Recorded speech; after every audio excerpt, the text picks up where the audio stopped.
Lebanon நாட்டில் ஆயிரக்கணக்கான pagers மற்றும் வாக்கி டாக்கிகள் ஒரே நேரத்தில் வெடிச்சு சிதறி இருக்கு. இது ஒரு திட்டமிட்ட தாக்குதல் அப்படின்னு சொல்லப்படுது. இந்த தாக்குதலுக்கு இது வரைக்கும் யாரும் பொறுப்பேற்றுக்கல. ஸோ இந்த தாக்குதல் எப்படி நடந்துச்சு அப்படிங்கிறதான் இந்த வீடியோவில் பார்க்க போகிறோம். வீடியோக்கு போகிறதுக்கு முன்னாடி நீங்கள் நம்ம சேனலை சப்ஸ்கிரைப் பண்ணுங்க, மறக்காம பக்கத்தில் உள்ள பெல் பட்டனை ப்ரெஸ் பண்ணுங்க.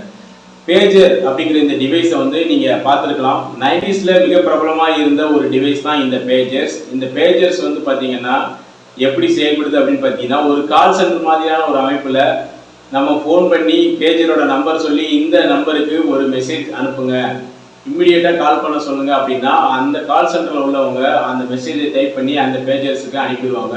ஸோ இந்த பேஜர் டிவைஸ் எப்படிப்பட்டது அப்படிங்கிறத இந்த ஸ்க்ரீனில் பாருங்கள். டிவைஸ் 2000க்கு அப்புறமா புழக்கத்தில் வந்து காணாமல் போகுது.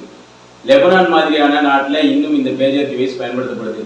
சரி, இந்த பேஜர் டிவைஸ் யாரால் கண்டுபிடிக்கப்பட்டது அப்படின்னு பார்த்தீங்கன்னா 1921 டெட்ராய்டு போலீஸ் நிறுவனத்துக்காக இந்த பேஜர் டிவைஸ் முதலாக கண்டுபிடிக்கப்படுது. அதுக்கப்புறமா 1949 ஏஐ கிராஸ் அப்படிங்கிறவர் இந்த பேஜர் டிவைஸுக்கு பேட்டன்ட் ரைட்ஸ் வாங்கி வைக்கிறாரு. அதுக்கப்புறமா 1950 இந்த டிவைஸ் வந்து டெவலப் பண்ணப்பட்டு இது எங்கே பயன்படுத்துறதுன்னு தெரியாமல் நியூயார்க் சிட்டியில் உள்ள ஜூஸ் ஹாஸ்பிட்டலில் முதலாக இந்த பேஜர்ஸ் வந்து பயன்பாட்டுக்கு வருது. ஸோ இந்த பேஜர்ஸ் எப்படி செயல்படுது அப்படின்னு பார்த்தீங்கன்னா, ரேடியோ ஃப்ரீக்வன்சி மூலமாக இந்த பேஜர்ஸ் டிவைஸ் வந்து பயன்படுது. இந்த பேஜர் டிவைஸ் வந்து ஒன் வே கம்யூனிகேஷனுக்கு மட்டும்தான் பயன்படுத்த முடியும். இதில் வந்து நீங்கள் டைரெக்டாக மெசேஜ் பண்ணுறது, வாய்ஸ் மெசேஜ் பண்ணுறது அந்த மாதிரிலாம் பண்ண முடியாது. ஸோ இதனால் வந்து என்ன பார்த்தீங்கன்னா, இது வந்து 2000க்கு அப்புறமா இந்தியாவில் வழக்கம் இல்லாமல் போகுது. லெபனானில் இன்னும் பயன்பாட்டில் இருக்குது. அதுக்கு என்ன காரணம் அப்படின்னு பார்த்தீங்கன்னா, இந்த லெபனான் நாடுங்கிறது வந்து இஸ்ரேலுக்கு பக்கத்து நாடு. இந்த இஸ்ரேல் வந்து பார்த்தீங்கன்னா லெபனான் மீது அடிக்கடி தாக்குதல் நடத்தக்கூடிய ஒரு நாடு. இந்த நாட்டில் வந்து பார்த்தீங்கன்னா இதை எதிர்த்து வந்து லெபனானில் நிறைய அமைப்புகள் வந்து இஸ்ரேலுக்கு எதிராக சண்டை போடுது. அப்படி சண்டை போடக்கூடிய ஒரு அமைப்பு தான் ஹிஸ்புல்லா. இந்த ஹிஸ்புல்லா அமைப்பு என்ன சொல்லுது அப்படின்னு பார்த்தீங்கன்னா, தங்களுடைய ஃபாலோவர்ஸுக்கு வந்து நீங்கள் யாரும் வந்து பார்த்தீங்கன்னா செல்போன் போன்ற நவீன பொருட்களை பயன்படுத்தக்கூடாது, அதுக்கு பதிலாக பேஜர்களை பயன்படுத்துங்க அப்படின்ட்டு ஒரு கட்டளை பிறப்பிக்குது. அதை தொடர்ந்து எல்லாருமே இன்னை வரைக்கும் லெபனானில் பேஜர்ஸ் டிவைஸ் தான் பயன்படுத்துகிறாங்க. ஸோ இந்த பேஜர்ஸ் டிவைஸோட அட்வான்டேஜ் என்னன்னு பார்த்தீங்கன்னா, இந்த பேஜர் டிவைஸ் எங்கேருந்து இயக்கப்படுது அப்படிங்கிறத உங்களால் கண்டுபிடிக்க முடியாது.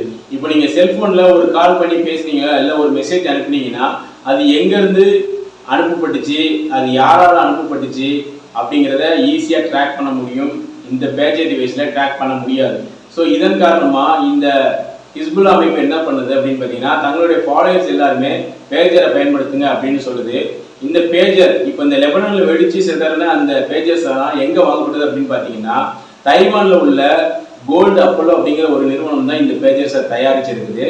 ஸோ இந்த பேஜர்ஸ் வெடிப்புக்கு அந்த நிறுவனம் என்ன பதில் சொல்லுது அப்படின்னு பார்த்தீங்கன்னா, இந்த வெடித்து சிதறின இந்த பேஜர்ஸ் எல்லாமே வந்து பார்த்தீங்கன்னா தங்களுடைய நிறுவனத்தில் தயாரிக்கப்பட்டதில்லை, தங்களுடைய பெயரை பயன்படுத்த உரிமை பெற்ற ஐரோப்பாவில் உள்ள ஒரு நிறுவனம் தான் இந்த பேஜர்களை தயாரிச்சிருக்கு அப்படிங்கிறத சொல்லியிருக்குது.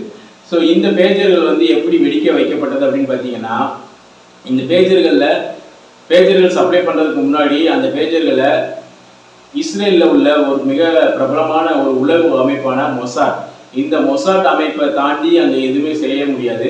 ஸோ இந்த மொசாட் அமைப்பானது அந்த பேஜர்களை வழிமறித்து அந்த பேஜர்கள் கொண்டு செல்லப்பட்ட போது அந்த பேஜர்களில் வெடிமருந்துகளை ஒரு குறிப்பிட்ட மெசேஜ் அனுப்பும்போது வெடிக்கக்கூடிய வகையில் அந்த பேஜர்களை மறுவடிவமைப்பு செஞ்சு ஒருவேளை லெபனான் நாட்டில் விற்பனைக்கு கொடுத்துருக்கலாம் அப்படின்னு சொல்லப்படுது. ஸோ இந்த வெடிமருந்துகள் நிரப்பப்பட்டு அதன் மூலமாக வெடிக்க வைக்கப்பட்டது அப்படின்னா நாம யாரும் அதை பற்றி கவலைப்பட வேண்டிய அவசியம் இல்லை. ஆனால் இந்த ரேடியோ சிக்னல்கள் மூலம்தான் இந்த பேஜர்கள் எல்லாம் வெடித்து சிதறியது அப்படின்னா நாம் மிக மிக கவலைப்பட வேண்டிய ஒரு காலகட்டம் இது. ஏன் அப்படின்னு கேட்டிங்கன்னா, ரேடியோ ஃப்ரீக்வன்சி மூலமாக ஒரு டிவைஸை வெடிக்க வைக்க முடியும் அப்படின்னா நம்மளோட செல்ஃபோன்கள், நம்ம வீட்டில் பயன்படுத்தக்கூடிய டிவி, இது போன்ற எல்லா பொருட்களையும் ஈஸியாக வெடிக்க வைக்க முடியும் அப்படின்னு சயின்டிஸ்ட்கள் சொல்கிறாங்க. ஸோ இதில் அதுதான் கவனிக்கப்பட வேண்டிய ஒன்று. இந்த பேஜர்கள் முன்கூட்டியே வெடிமருந்து செய்யப்பட்டு வெடிச்சிருந்தா பிரச்சனை இல்லை.